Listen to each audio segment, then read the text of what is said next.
magiging topic po natin ngayon is patungkol po kung ano yung katanungan ninyo. And of course po, ang isa din is ang yung pag tinatawag nating aurahan. So, yung aura, kung sabihin nating aurahan, sa pamagitan po ng pangalan ninyo, ilapat nyo lang po dyan, i-type nyo totoong pangalan nyo at isama nyo apelido ninyo at aurahan natin.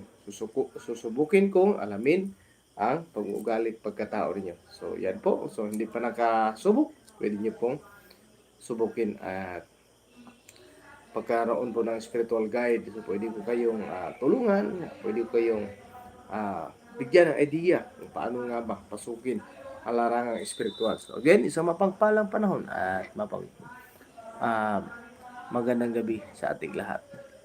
Yan, Luzon Business Mindanao, mapagpalang panahon po. Lahat ng kaintindi ng Bisaya, maying gabi. Yan, so antay-antay lang tayo ng ilang sandali at magsidatingan ang ating mga kaibigan at kapatid. Yan. So may mga nagtanong po sa akin, nito mga bago lang,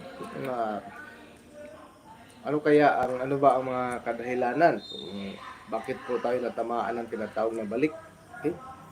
So ang balik po ay common po yan kung ikaw ay manggagamot. So may mga tendency, may pagkakataon na tatama sa iyo kung ano yung dinaramdam o ano yung sakit ng pasyente. Una, dahil siyempre ikaw ang gumamot, minsan nahihigop mo ang negatibong enerhiya sa iyong pasyente. Pangalawa naman, marahil nakitaan ka o nakita ang siwang mo, napasukan ka ng negatibong enerhiya, kaya ka na tamaan din ng balik. So, anuhin po natin yan, no?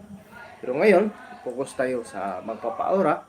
Pero kung makadepende pa rin, so, sino po ang gusto magtanong dyan, at hihimayin natin at pag-usapan po natin.